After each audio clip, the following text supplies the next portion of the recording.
welcome back. It's time for this week's Capitol Report with Pat McGuigan of CapitolBeatOK.com. Pat, last week we talked about the top 10 state public policy issues for 2013. I want you to give us your perspective now on local news and from your work at Capitol Beat OK and at the City Sentinel, what do you believe are the top 10 stories for Oklahoma City? You know, I have mentioned this before, the old Dragnet TV show. The narrator always said there are a million stories in the city, and I think that's true at any one time. Here's my top 10 for the City Sentinel. I think that the battle that's emerging, that has begun already between Mick Cornett and Ed Shadid to be mayor of Oklahoma City, is going to be a clash of the titans. I rate it as the top story. The question is, will the debate be on things like city, meaning taxpayer investment that benefits private business, or will it be about personal issues? The second top story is actually very closely related, and that's something that gives, you know, some strength to Mayor Cornett as he seeks re-election, and that is the strength of the local economy. The Oklahoma economy is good as a whole. The city economy is particularly good. In fact, we have one of the lowest unemployment rates in the nation. And at the same time, personal income is actually growing. So the thunder, energy businesses, small businesses thriving. These are both significant stories, and I put them at the top two. Third would be the new era of healthcare that America is in. And this and one or two others coincide with my state rankings, but I think the new era of healthcare administration and delivery is very important, and it's important in Oklahoma City. On the one hand, you have Variety Healthcare run by former Senator Andrew Rice, very much on the progressive end of things, although they're taking a very pragmatic approach to delivery of health care for the working poor. And then on the flip side, you have things we've talked about here before, Keith Smith and the Surgery Center of Oklahoma, sort of a cash and carry approach, which brings the cost per procedure down dramatically in comparison to the big hospitals. So all of this is emerging in this era of change and newness, if you will, in delivery of health care. Fourth, same as the state, and that is the tornado response, especially the response from the city perspective of local individuals and institutions. It was remarkable, and it reaffirmed what we like to believe about ourselves in terms of the Oklahoma Standard.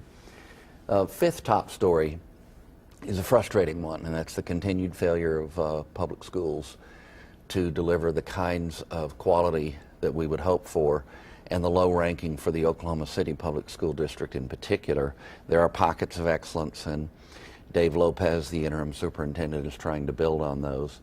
But that's just a stark reality. That's a problem and a challenge that could affect our economy if we don't correct it.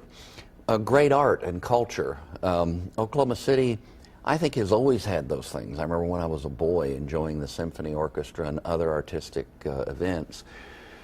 But I have to say that with the emergence of the historic Paseo Arts District and then small institutions like Bright Music that concentrates on classical music, and small theaters like Poteet, in addition to the institutions you hear about all the time and that advertise all the time, Oklahoma City has really taken on a critical mass in terms of quality art, both presentation art and performance art. Finally, seventh place, and then there'll be a tie for eighth place. Seventh place is Oklahoma City University and its continued strength. I rate them in the top 10 every year in my city rankings, and I'm doing so again this year, whether it's performance arts, dance, the business school, the Herman Minder School. This is an institution that's already a leader in our community and is becoming more so under the leadership of President Robert Henry, the former judge.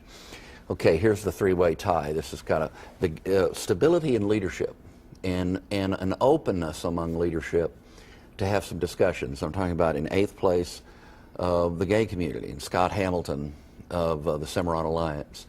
The progressive community, led, I think, as well as you can in a conservative state and city, by people like Kay Floyd and Al McCaffrey and Connie Johnson, among others. And then finally, so that's 8th, 9th, 10th would be the conservative leadership in town, both the experienced political leaders and the rising young stars like, Jason Nelson and David Holt.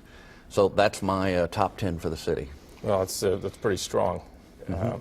All right. Well, real quickly now, I know Oklahoma Watch recently put out a report that was fairly critical of Governor Fallon's actions or lack of progress on prison reform. You've talked about this. You've posted on this on Capitol Beat OK. What are your thoughts? We don't want to steal time from the rest of the program this morning, so I'll just say go to my website, Capitol Beat OK, or to the Oklahoma Watch website, and you'll read a distillation, thousands of words distilled into a short critical analysis of the governor and her staff's actions based on internal emails that Oklahoma Watch obtained.